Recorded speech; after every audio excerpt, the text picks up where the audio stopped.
stand against our King. No one can, no one will. Oh, who will stand against the Lord? No one can, no one will.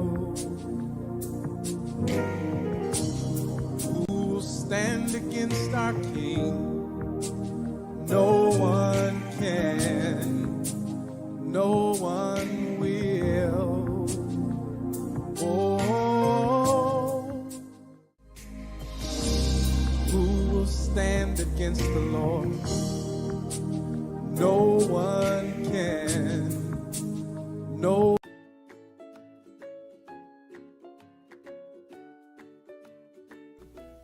Hello kids, hope all is well with you. My name is Evangeline Sanders and I'm here for story time with you, and I am with Friendship Missionary Baptist Church. The story that I'm going to read to you today is written by Jacqueline Woodson and illustrated by Raphael Lopez.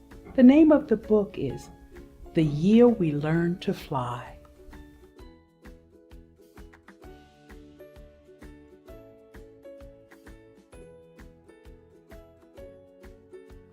That was the year we learned to fly.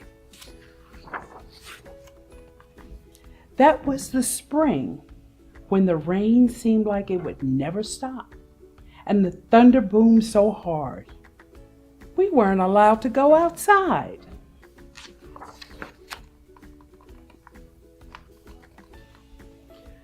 Use those brilliant minds of yours, my grandmother said. Lift your arms, close your eyes, take a deep breath.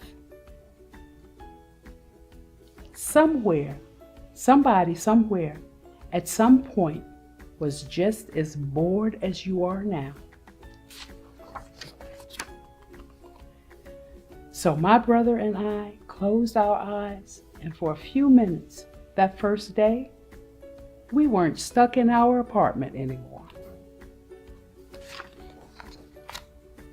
We were flying over the city we had known our whole lives. But it was suddenly different, exploding with every kind of flower and we would dream that we'd ever dreamed of growing. That was the summer we learned to fly, when my brother and I couldn't stop fussing with each other over whose turn it was to wash the windows, to feed the dog, to clean the kitchen.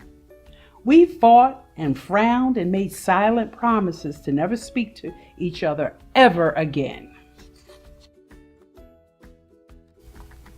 My grandmother said, lift your arms, close your eyes, take a deep breath, and stop being so mean about everything.